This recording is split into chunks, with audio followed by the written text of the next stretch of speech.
17 carilla B, 4 renglones de abajo hacia arriba en los 2 puntos. Tane. Estudiamos en la siguiente baraitá, en la fuente externa a las Mishnayot, Mizrach u'Ma'arav hayu netunim divrei Rebbi. Estos 10 shulhanot, estas 10 mesas que había fabricado Shlomo HaMelech, como vimos en la clase anterior, estaban ordenadas y acomodadas Mizrach u'Ma'arav. Estaban acomodadas de este a oeste. Explicamos que el Bet HaMikdash estaba ordenado a lo largo de este a oeste. La entrada era del lado oeste y el Kodesh HaKodashim, el lugar más santo de todos y el más interno, se encontraba al oeste. El Hejal, que era la parte techada, donde se encontraba la menorá, el shulhan, el mizbach haketoret, la mesa, el candelabro y el pequeño altar donde se quemaba el incienso, todo eso estaba en una galería alargada, techada. El largo total que tenía era de 60 amot, esa galería, 60 codos. Los últimos 20 codos era el Kodesh HaKodashim, era el Sanctum Sanctorum. Y los 40 previos es lo que llamamos el Hejal.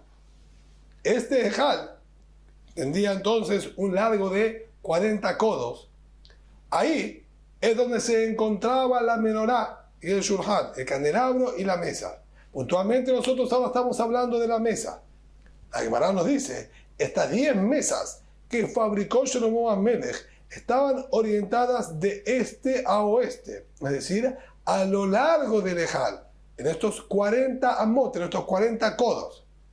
Pero, bien la Gemara nos enseña y aprende de los Pesukim que solamente los 20 codos internos estaban utilizados para colocar estos objetos. Los primeros 20 amot, es decir, ni bien entramos al Ejal, ni bien entramos a esta especie de galería, los primeros 20 codos estaban libres.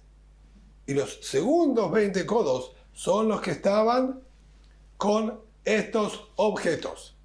Ahora bien, cuando nosotros queremos colocar y ubicar estas mesas, las vamos a poner en línea de este a oeste a lo largo de estos 20 codos internos. Y esto es lo que está diciendo aquí Rabbi. Estaban ordenados de este a oeste. Así estudió Rabbi.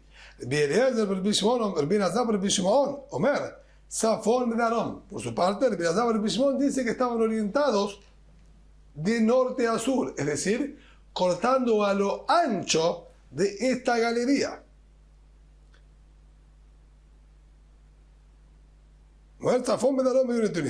Mande Amar Mizrach u'Ma'arav Niha.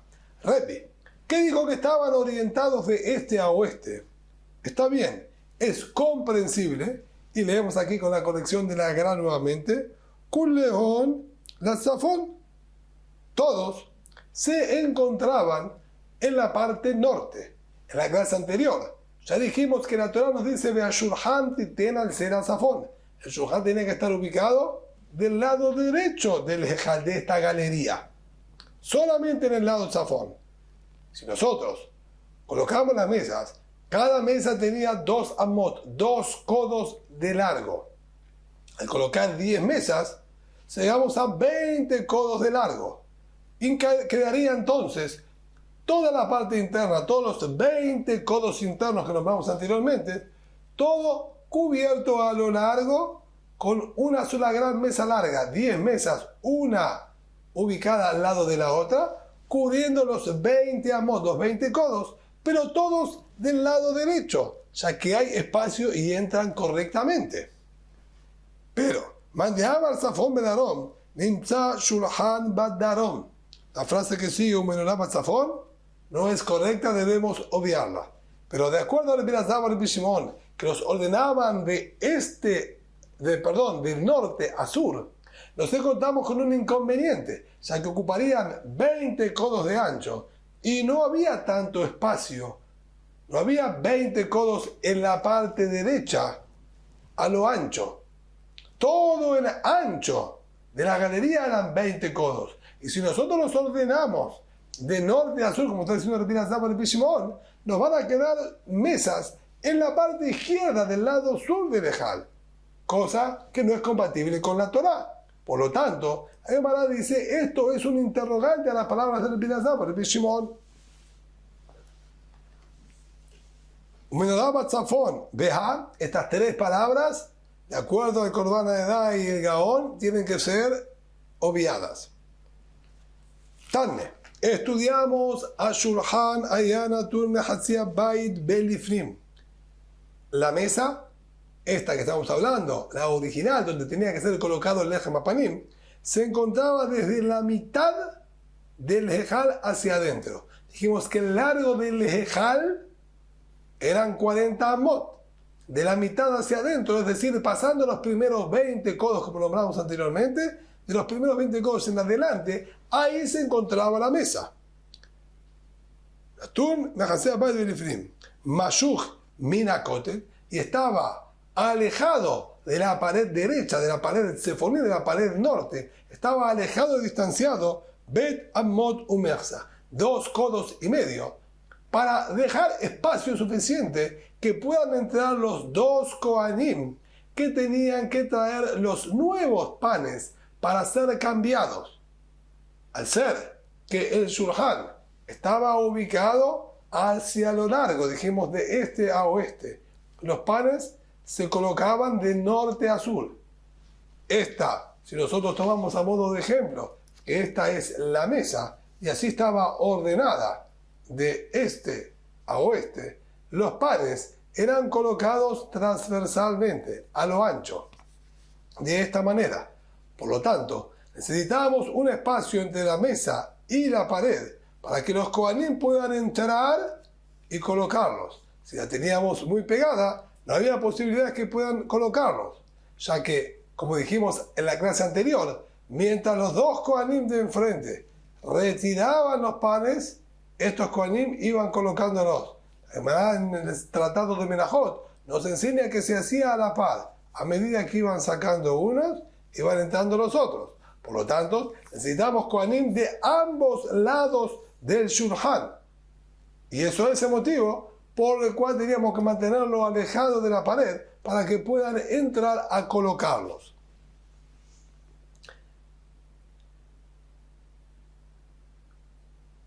Mashuch Minakotel Bet Amot Umexa que la P Hatzafon. 2 amot y medio, 2 codos y medios alejados de la pared norte. Y enfrentado exactamente a la misma altura, del lado sur, se encontraba la menorá de candelabro. Así también alejados 2 codos y medio de la pared sur y a la misma altura. Mizbah HaZahab allá Natun Baemta. Y el altar pequeño, el de oro, donde se quemaba el incienso, él estaba sacado de la misma línea. No estaba cubriendo la misma línea, sino adelantado, es decir, más hacia el Mizrah, más hacia el este, hacia la entrada, un poco adelantado a ellos. Y aquí tenemos nuevamente una pequeña corrección. Salteamos las palabras Mashuch, que la P, así debemos leer, alejado hacia afuera, como dijimos, hacia la entrada.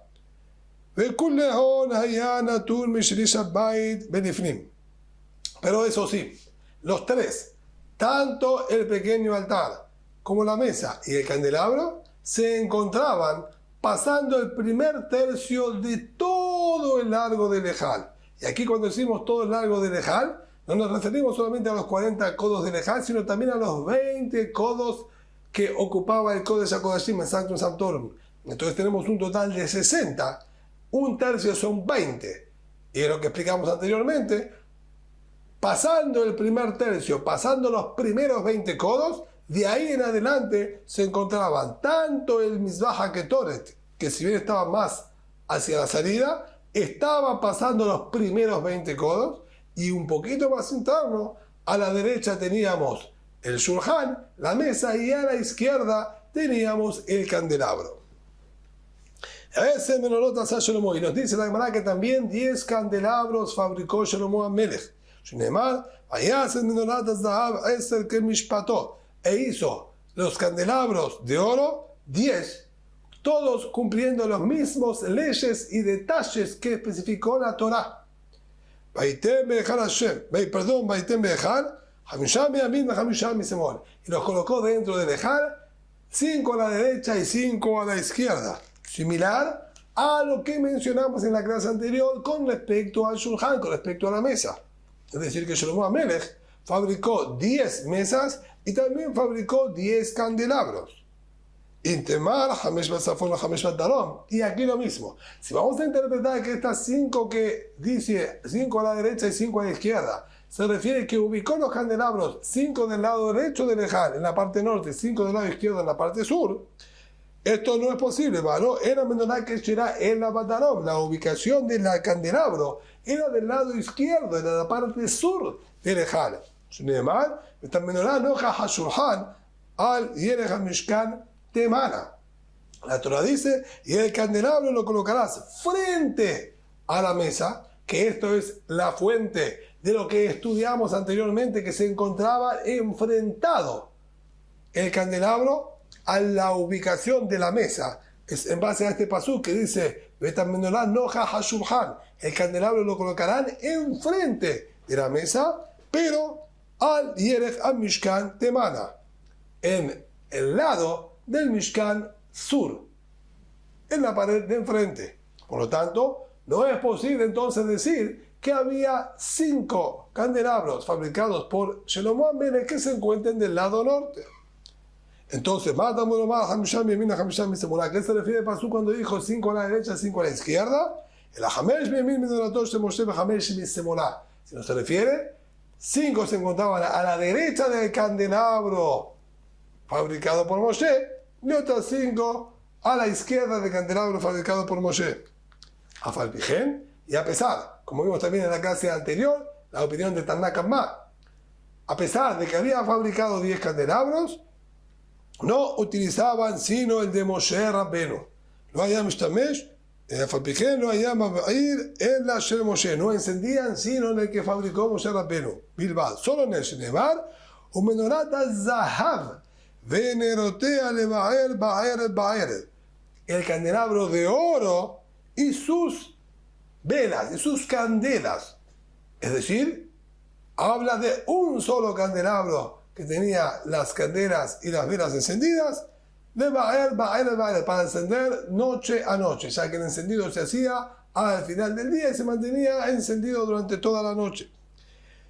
El Biosif Rabbi Yehuda Omer, así como en la clase anterior vimos que el Biosif Rabbi Yehuda discutió en este aspecto, aquí también discute con el candelabro Omer, y él dice al Kulan Ayam Abir, encendía todos los candelabros alternadamente, no los 11 candelabros, los 10 que fabricó él, más el de Moshe Rabbenu, sino alternadamente encendía y utilizaba todos los candelabros. Sin embargo,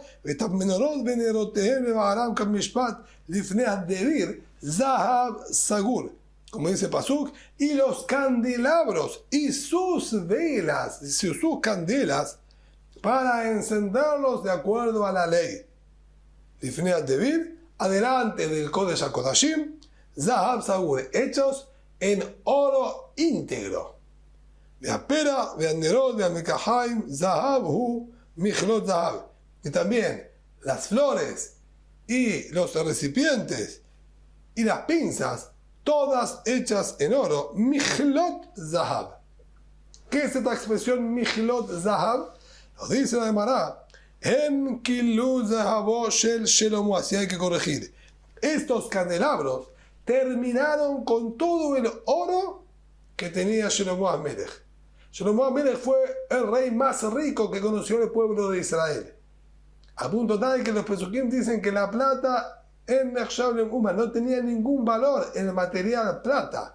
El metal precioso, plata, no tenía ningún valor de tanta abundancia que había. Sin embargo, el oro de buena calidad, el de más alta calidad que tenía Shlomo HaMelech, fue todo gastado en la menorá, o mejor dicho, en los 10 candelabros que fabricó Shlomo HaMelech. Era el oro más puro y de mejor calidad que existió. Por eso se llamó Michlot Zahab, la expresión de Kilayón, de exterminar y acabar con todo. Tana Rabbi Yehuda, así estudió Rabbi Yehuda, que Beshem Ase, nombre de Ase, allá Shlomo noter Elef Kikares Zahab, la Gemara nos da una noción del trabajo que se tomó Shlomo Amelech y la pureza de este oro. Él tomaba 1000 lingotes de oro, Umagnisan Lakur, y los introducía dentro del crisol para depurar, filtrar y limpiar de cualquier impureza. Umotzian al Shehuma Midan al Ejad, los limpiaba una y otra vez y otra vez y otra vez hasta sacarlo completamente limpio, y de los 1000 lingotes sacaba un solo lingote extremadamente puro y perfecto. Y con eso fabricaba una menorá, un solo candelabro. Lo que estaría indicando que utilizó 10.000 lingotes de oro para fabricar estos 10 candelabros y que estén hechos y fabricados con el material más prestigioso de todos. Para cumplir con lo que está escrito en el Pasuk, Kikar Zahab Tahor Asa Otah, de un kikar, de un lingote de oro puro, deben estar hechos ellos. Tania, y así estudiamos también Amar Biyosi Berbi Yehuda, así dijo el Biyosi Berbi Yehuda, Maaseh Menorat Zahab Shel Mikdash, Sheba Mikdash, así hay que corregir, dice la Gra, pasó en una oportunidad con la menorá, el candelabro que estaba en el Bet Mikdash, de Aitá y Etera Dinar Zahab, que cuando la pesaron luego de su fabricación, tenía un dinar, una moneda de dinar, más que el peso original que la Torah había dicho. La Torah dijo que el peso que tiene que tener toda la moneda es de un kikar, es de un lingote. Y cuando ellos pesaron, tenía un dinar más, el equivalente a una moneda, más que el peso original que dijo la Torah. La volvieron a derretir, a fundir. La colocaron en el crisol para depurar, limpiarlo más y más y más y más y poder llegar y quitar con las impurezas un dinar. Sin embargo, no lograron quitarle absolutamente nada. Por más que 80 veces la filtraron, ni la pulieron, ni la fundieron, no se disminuyó nada. ¿Por qué? Esto indicaba que era correcto y era perfecto el trabajo que ellos habían hecho. Mientras no lo habían depurado, se podía sacar mucha suciedad. Y por eso Shlomo Amelech, de 1000 lingotes, podía llegar a sacar uno solo limpio, filtrando y limpiando todos. Pero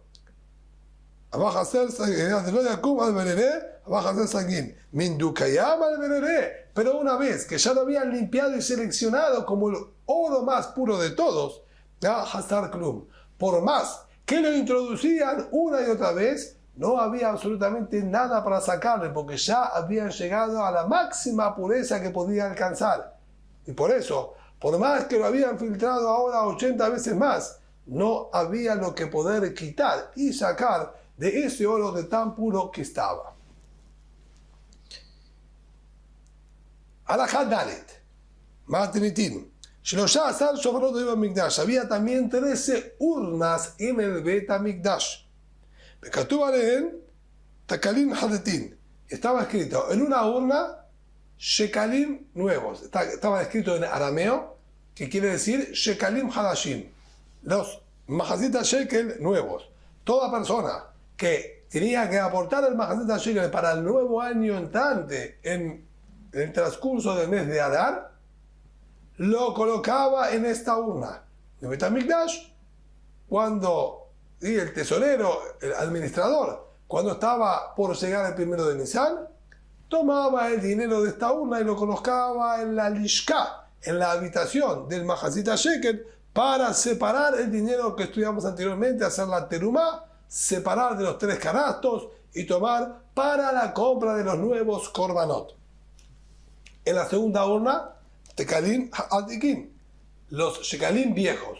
aquella persona que el año anterior no había participado de la misa de Mahazit Shekel por algún inconveniente que tuvo, le quedaba adeudado. Y cuando venía este año, colocaba el Mahazit Shekel original en el nuevo, pero el que debía lo colocaba en otra urna que decía Tekalin Atikin, Mahazit Shekel viejo, del año anterior, que si no era utilizado para la compra de las ofrendas de este año, sino Shiarei al-Lishka, para otros usos que se daban con los sobrantes.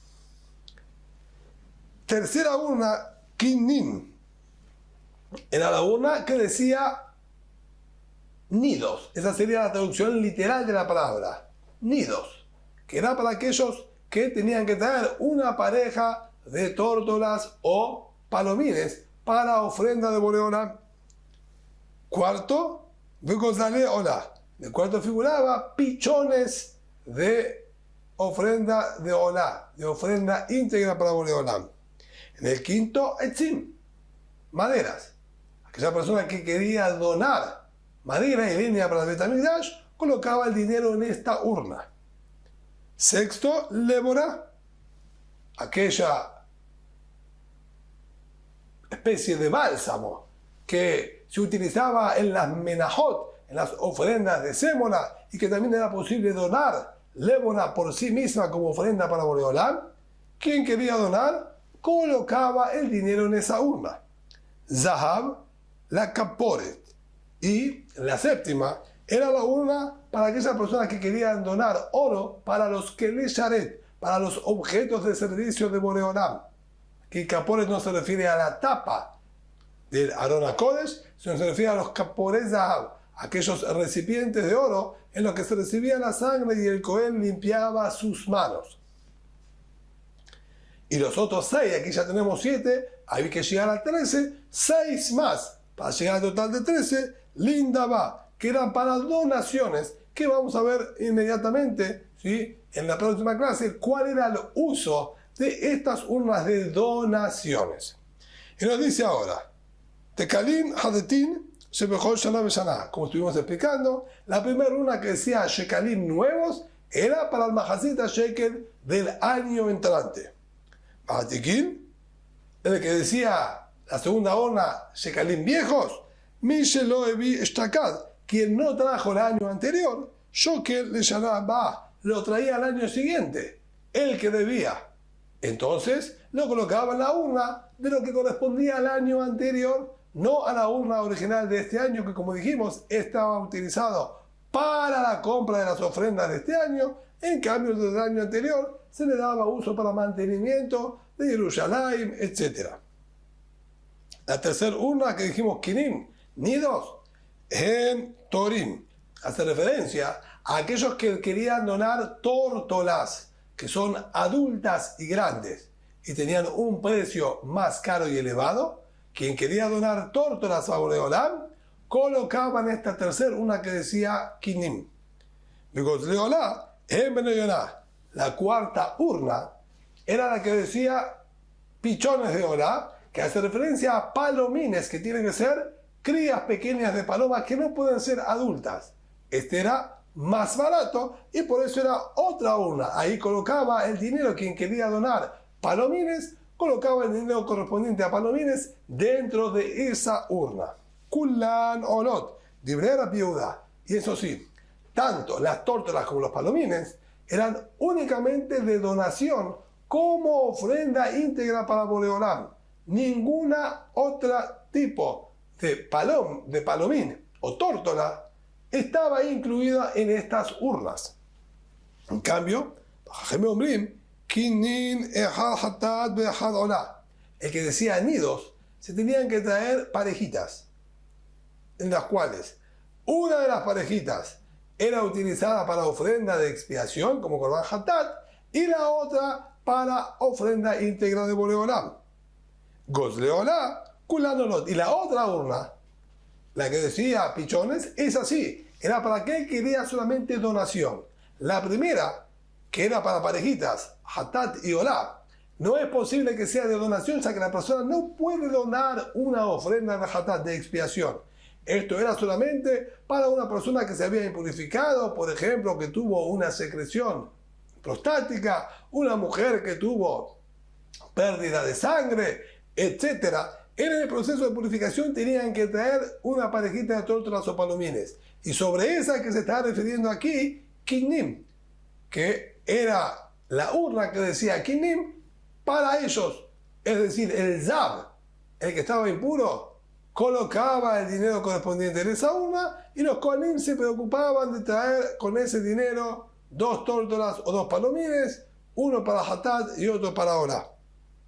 En cambio, la otra urna, la que decía Gozle Olá, es para las donaciones de ofrendas de aves íntegras para Borei Olam. Haomer, Harei Alai Etzim. La persona que decía, yo me comprometo a donar madera para el Bet HaMikdash, lo ifhot meshene gezerim. La donación mínima son 2 leños que se utilizaban en el Bet HaMikdash para los korbanot. Mínimamente 2, es la donación mínima de leña. Leboná, y quien quería donar leboná, este bálsamo, lo ifhot mikomes. Mínimamente tenía que ser un puñado, que es la medida que se necesita para las menajot. Menos de la medida mínima de uso del Bet HaMikdash, no era posible donar.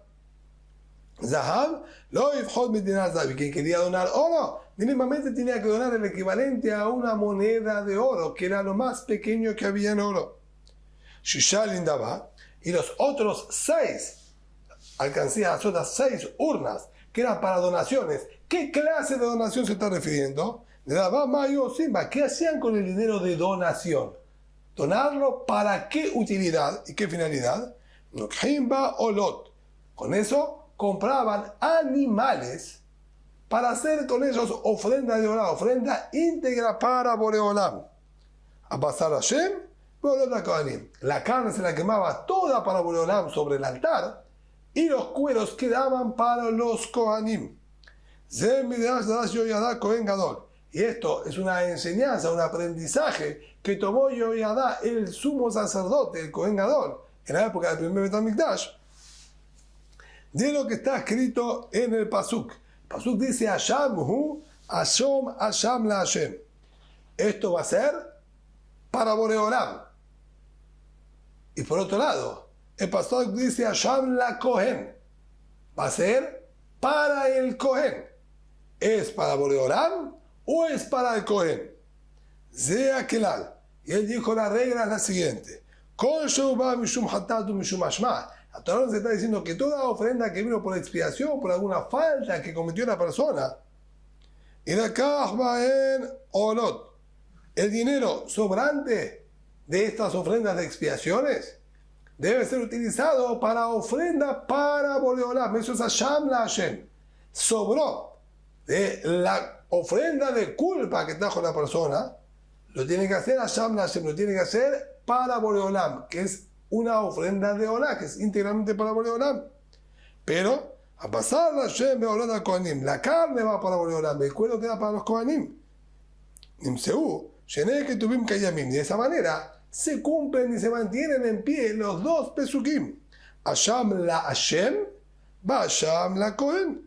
Lo que dice Pasuk será Hasham para Borei Olam. Y el otro Pasuk que dice que es Hasham para los Kohanim, que esta culpa queda para los Kohanim.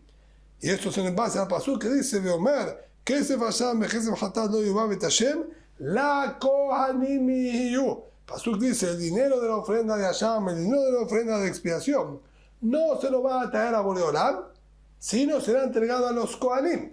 Y el otro Pasuk nos dice que es para Borei Olam. ¿Cómo hacemos para Borei Olam o para los Kohanim? Vino Yoyadá y nos enseñó, el dinero es excedente, trae una ofrenda de Olá, que ahí se va a quemar para Hashem, y el cuero va a quedar para los Kohanim, dando también a Hashem y también a los Kohanim. Esto era lo que se hacía con el dinero que se colocaban en estas 6 urnas de donación.